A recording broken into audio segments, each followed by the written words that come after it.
En esta cuarta clase vamos a cerrar el segundo práctico que corresponde a la segunda unidad del programa y a la primera mitad de la materia. Vamos a cerrar el panorama sobre Europa y la Unión Europea. Más adelante vamos a trabajar sobre Rusia y luego en la última unidad del programa vamos a repasar cuestiones que atraviesan todas las temáticas que estamos abordando en la materia.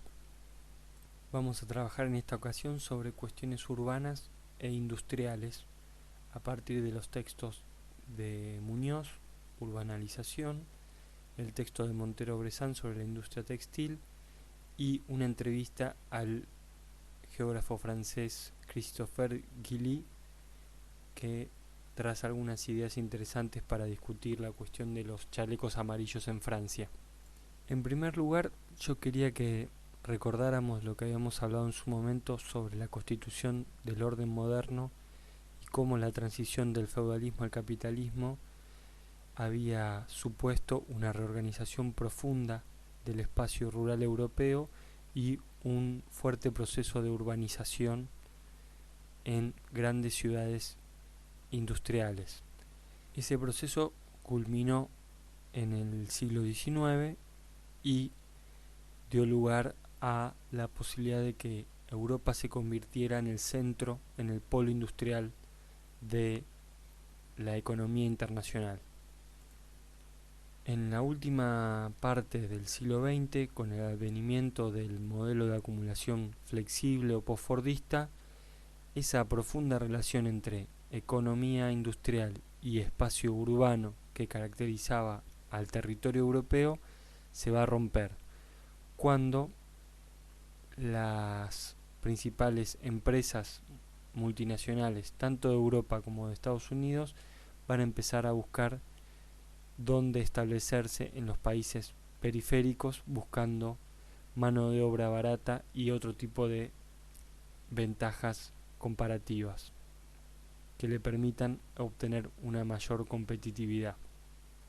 En este panorama se conjugan una serie de factores que tienen que ver con la globalización económica, el advenimiento de lo que se llamó la economía informacional, las nuevas tecnologías del transporte y la comunicación y nuevos fenómenos como el marketing urbano y la consolidación de lo que podríamos llamar un urbanismo neoliberal, en el cual la política pública urbana de planificación de la ciudad está fuertemente atada a intereses empresariales. Uno de los resultados de este proceso es el hecho de que el espacio urbano, que ya no depende directamente de la producción industrial, estamos hablando de ciudades con una raíz que podemos buscarla en el medioevo, pero que han vivido una serie de transformaciones a lo largo de la revolución industrial, ya no dependen de ese tipo de actividades secundarias, sino que se vuelcan con mayor fuerza al sector de servicios y entre ellos al turismo y otro tipo de actividades ligadas al ocio y al consumo. De esta manera pasamos de una ciudad productora, como un lugar donde se producen mercancías para la economía real, a una ciudad producto, que en sí misma es un objeto de consumo y de contemplación a través de el turismo, a través de grandes eventos culturales y deportivos. En Europa esta tendencia es muy fuerte. Hay autores que hablan incluso de una festivalización de la política pública, es decir, la política urbana se vuelca a atraer eventos culturales que permiten concentrar flujos de inversión y flujos de consumidores en momentos específicos. De esta manera se produce lo que Muñoz llama la urbanalización, que es un neologismo que habla de una urbanización de lo banal. Lo banal es lo que no tiene identidad, lo que no tiene profundidad histórica ni identitaria, sino que es algo meramente destinado a ser consumido y desechado en el momento. En la propuesta de este autor, la idea del paisaje como el producto de una relación profunda entre el hombre y su medio es cuestionada por estas nuevas tendencias y se produce entonces una proliferación de formas espaciales comunes, estandarizadas en distintos contextos. Se produce así lo que él llama un paisaje estandarizado. Esta urbanización tiene distintas manifestaciones. Una de ellas es la suburbanización en la reproducción de formas de vivienda totalmente estandarizadas que no presentan ninguna especificidad y que tampoco reproducen un esquema de centralidad, sino que se expanden bajo un patrón de lo que se llama una urbanización difusa. Eso es algo típicamente estadounidense que también lo podemos ver en Argentina y en otros países de América Latina. Otra de las manifestaciones es la turistificación de los centros históricos. Eso es especialmente relevante en el caso de Europa, donde tenemos que las áreas céntricas, históricas, con un patrimonio arquitectónico particular de muchas ciudades europeas, se vuelven totalmente turísticas y empiezan a vivir una transformación en la cual la vida comercial, urbana, social, tradicional es desplazada por una actividad económica que apunta pura y exclusivamente a el turismo y al ocio que se pueden permitir sectores determinados de la sociedad. Una de las consecuencias de este proceso es que los espacios públicos se convierten en lo que este autor llama playas de ocio, lo cual implica una pérdida de complejidad y diversidad de la vida urbana más tradicional. Se establece así lo que el autor llama un sistema de producción de paisajes que están atravesados por una lógica que él llama aterritorial, es decir, que están independizados de su contexto histórico y geográfico y que funcionan como piezas intercambiables. Una de las manifestaciones más claras, un ejemplo muy burdo de esto, lo podemos ver con la reproducción que hay de, por ejemplo, la Torre Eiffel en los casinos de Las Vegas o de Macao en China. Algo similar sucede con los canales de Venecia, que ahora se pueden encontrar reproducidos en, por ejemplo, grandes centros comerciales en Medio Oriente. Mientras tanto, la Torre Eiffel original, entre comillas, atraviesa un proceso de securitización muy fuerte, de control cada vez más crudo para evitar la presencia de vendedores ambulantes de origen inmigrante, y el centro histórico veneciano vive un marcado proceso de despoblamiento en el cual cada vez más viviendas se convierten en plazas hoteleras y la población tradicional de la ciudad se tiene que ir porque no encuentra posibilidades económicas para seguir viviendo donde han vivido sus ancestros a lo largo de generaciones. Mientras tanto, lo que sucede es que las industrias que estaban estructuradas alrededor de estas ciudades, de estos núcleos urbanos de antigua tradición, sufren determinadas reconversiones. Entre ellas se destaca la industria textil, que juega un papel muy relevante y que permite entender, es como un termómetro de transformaciones económicas productivas más amplias. ¿A qué nos referimos con esto? La industria textil es, si se quiere, el paradigma de la industrialización, de la modernidad, de la revolución industrial, pero es también una actividad que presenta rasgos propios de la última etapa del feudalismo. Ustedes recuerden lo que vimos en la clase 1 sobre cómo la burguesía ascendente había desarticulado el poder de las corporaciones artesanas de las ciudades medievales, llevando la producción a los hogares de los campesinos, y es hasta el día de hoy considerada la última industria urbana. ¿Por qué? Porque depende hasta el día de hoy, a diferencia de otras industrias que ya se han independizado, si se quiere, de la necesidad de concentrarse en la ciudad, que pueden ser parte de predios industriales alejados. La industria textil y la industria de la indumentaria en particular dependen hasta el día de hoy de una concentración espacial única propia de la ciudad. Otra de las características que distinguen a la industria textil es el uso intensivo de mano de obra, es decir, es una industria que no se puede mecanizar tan fácilmente y que no requiere niveles de inversión de capital tan altos para ser rentable. Esto se articula con un fenómeno de lo que se llama desintegración vertical de esa industria. Es decir, no es tan frecuente encontrar grandes empresas que dominen todo el proceso productivo, desde la elaboración de las telas hasta el producto final que uno puede comprar en un negocio, sino que es muy común que los grandes capitalistas acudan a pequeños empresarios tercerizados que van a ser los que aporten la mano de obra.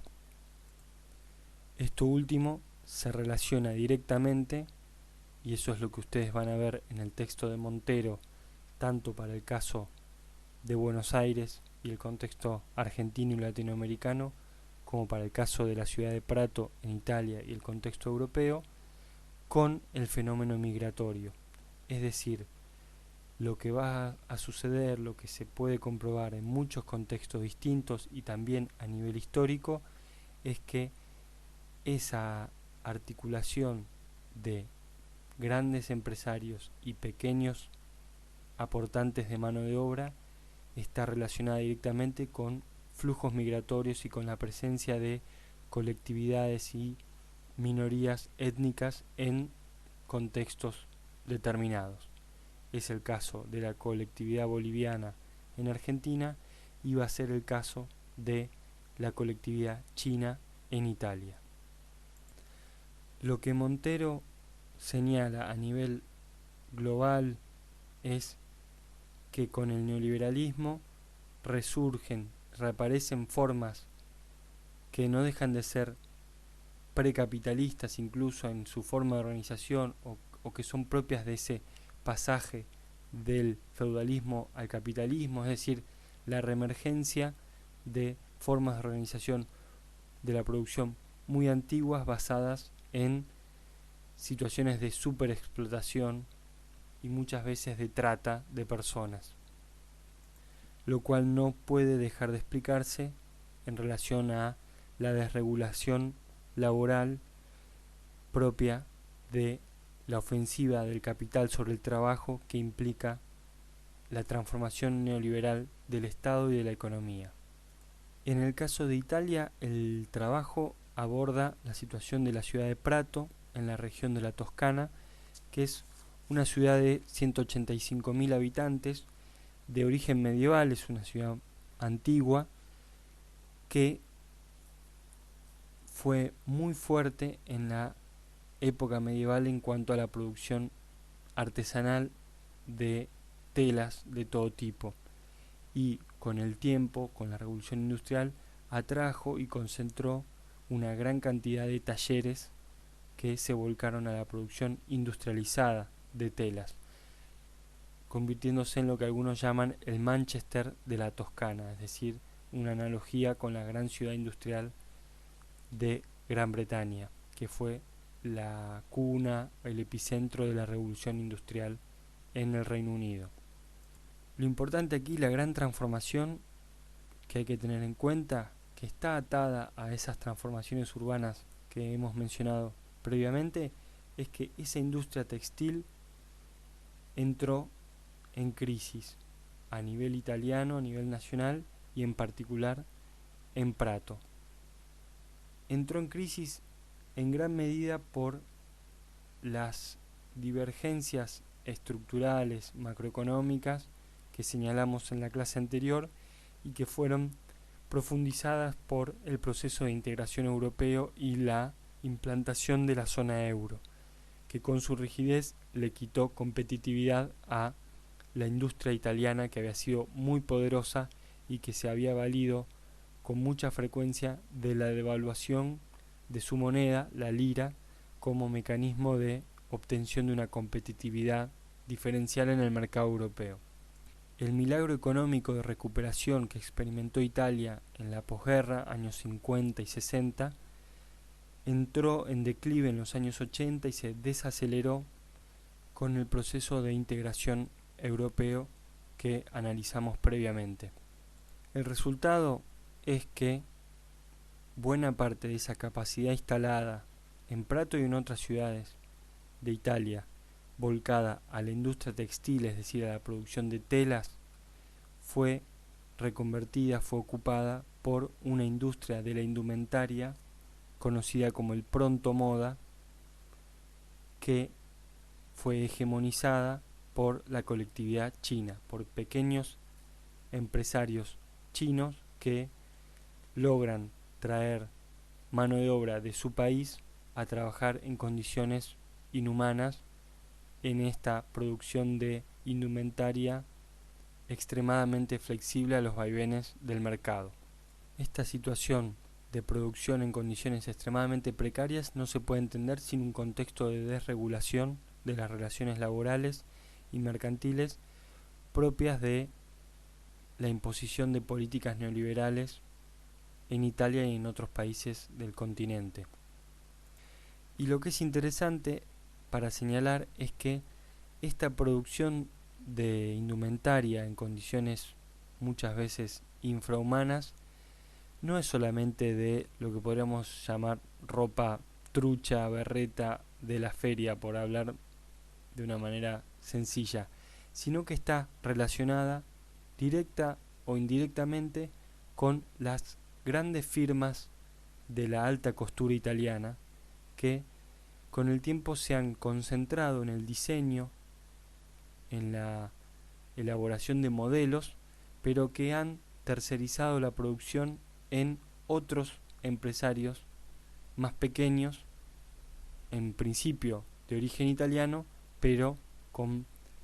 cada vez más peso de los empresarios chinos. Es decir, esta superexplotación de mano de obra inmigrante en condiciones terribles y muchas veces de manera clandestina no es algo marginal en el negocio de la moda y de la ropa, sino que ocupa un lugar importantísimo en la estrategia de las principales marcas de esta rama de producción. Ustedes tienen para ver, además de los textos, como una complementación, como un material adicional, una película italiana de hace unos años que se llama Gomorra, que está basada en el libro homónimo de un periodista que investigó a la mafia de Nápoli y la región de la Campania, conocida como Camorra. Esta película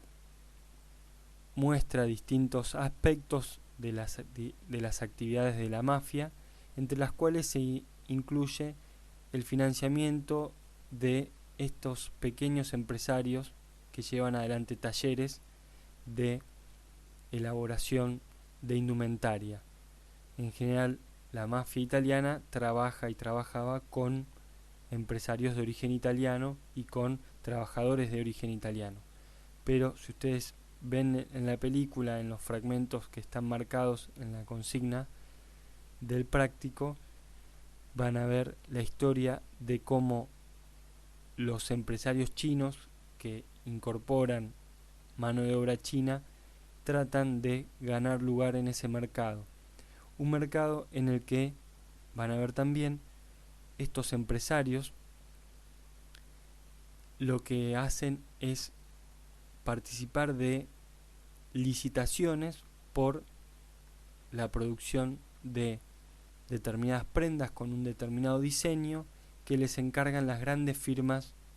prestigiosas de la alta costura italiana, con lo cual se puede ver esa relación entre el mundo glamoroso de la moda y este submundo de empresarios ligados a la mafia y que no dudan en acudir a las peores prácticas laborales posibles para con su mano de obra, ya sea italiana como china. Finalmente, para cerrar este panorama sobre transformaciones urbanas en Europa, tenemos esa entrevista a este geógrafo francés que analiza la rebelión de los chalecos amarillos que sucedió hace muy poco tiempo en Francia. Recuerden que fue una serie de manifestaciones bastante radicalizadas de sectores empobrecidos que se identificaban con el chaleco amarillo, que era una medida de seguridad para transitar por las rutas francesas y es una manera también de hacerse visibles en el espacio público. La rebelión estalla con una respuesta muy contundente a una medida del presidente Macron de aumentar un impuesto al combustible con un fin de disminución de las emisiones de gases de efecto invernadero. Lo importante es que esta medida suponía un ataque al bolsillo de sectores que dependen muy fuertemente de la movilidad que les otorga sus automóviles, porque se mueven en un espacio entre lo rural y lo suburbano que está siendo cada vez más postergado por la dinámica de acumulación del capitalismo en Europa en la actualidad. Esa es de alguna manera la hipótesis de este geógrafo, que lo que dice es que a partir de los años 80, con este modelo económico globalizado, se da una ruptura a nivel social, dado esta nueva dinámica económica que concentra cada vez más la actividad de servicios, fundamentalmente, en los grandes centros urbanos, postergando las áreas rurales y las áreas suburbanas, además de las áreas tradicionalmente industriales. La base de acumulación política de este movimiento bastante efímero de los chalecos amarillos son las rotondas de la Francia periférica, en palabras de este autor, es decir, esos cruces de caminos alejados de los principales centros urbanos, pero por los que circula esta población empobrecida que debe desplazarse cada vez más para acceder a sus fuentes de empleo y de ingreso. La consecuencia entonces es un redespliegue espacial de las clases populares que abandonan la centralidad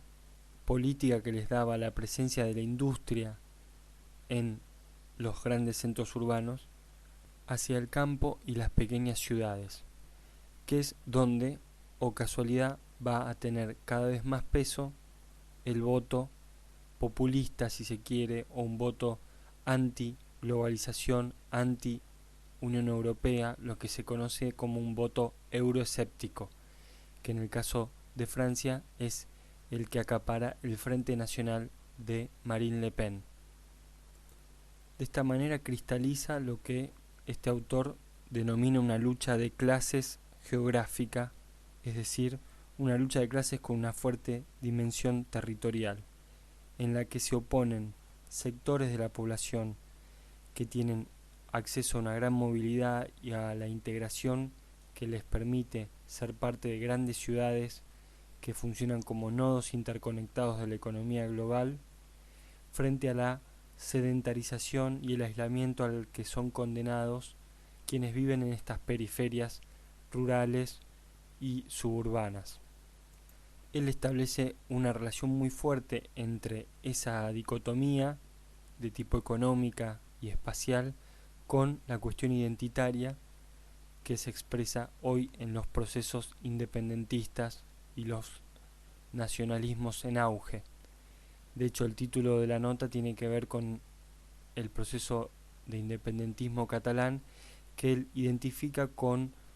la voluntad de una élite integrada a la economía global, que es fundamentalmente la de Barcelona, con la necesidad de despegarse de un entorno que, si se quiere, la ancla a un pasado y a una situación de menor dinamismo. Lo que él dice es que si esa intentona independentista triunfara, con el tiempo sufrirían una oposición al interior de la región de Cataluña con ese interior rural que no está tampoco plenamente integrado a la dinámica económica de ese gran centro global, arquitectónico y turístico en el que se ha convertido Barcelona, sobre todo con posterioridad a los Juegos Olímpicos del año 1992. En definitiva, podemos decir que las transformaciones económicas que se han vivido en la Unión Europea en las últimas décadas se pueden entender a la luz de la reconversión de los espacios urbanos desde una lógica anclada fuertemente en la producción industrial a una nueva lógica anclada en el sector servicios y otros rubros económicos, lo cual implica también la emergencia de nuevas formas de segregación espacial y de desigualdad social.